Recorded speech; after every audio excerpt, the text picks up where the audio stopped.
आत येऊ का? या या या या मिळाला पत्ता. बस. हो बाबा, पत्ता मिळाला. आज पाऊस नाही हे खूप बरं झालं, नाही तर बापरे इथे यायचं म्हणजे कन्स्ट्रक्शनचं काम चालू आहे वाटतं हो तुमचं इथे. पाणी घेणार? नाही नाही आहे पाणी आहे. नक्की? हो हो. आजूबाजूला जरा कामं जास्त चालू आहेत तुमच्या. हो. मी एवढं सामान म्हणजे तुम्ही कुठे बाहेरगावी चालला की काय म्हणजे? नाही हो, कुठे बाहेर गावी. आता इथून आले रस्त्यावर, म्हटलं जरा येवं तुम्हाला भेटायला म्हणून आले. हे का, मी तर हाऊसवाईफ आहे, मी कुठे सामान पळत घेऊन फिरणार. तुम्ही हाऊसवाईफ? हो मग तुम्हाला 2-2 पर्सची काय गरज?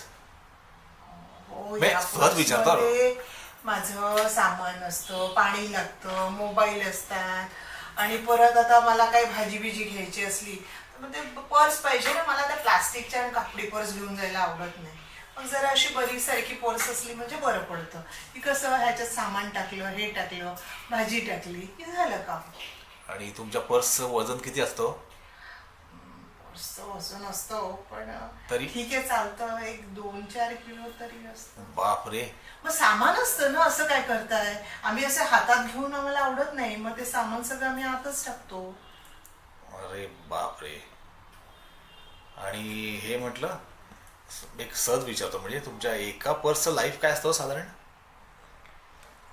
आता लाईफ तसं विचाराल तर मी- माझी पर्स 5 वर्ष खराब होत नाही, पण कंटाळा आला की मी 2 वर्षाने चेंज करतो. का बरं? आता किती बघणार, 20-30 पर्स बघून कंटाळा नाही करणार.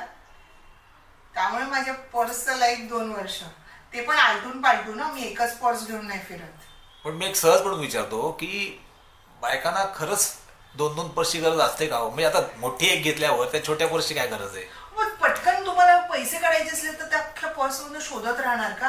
हे म्हणजे असं माझं खुलजा सिमसिम सारखं कसं असं मोठं हे असतं, तसं मला ते शोधत राहावं लागतं. ह्याच्यात कसे पटकन पैसे काढले, दिले, झालं, संपलं.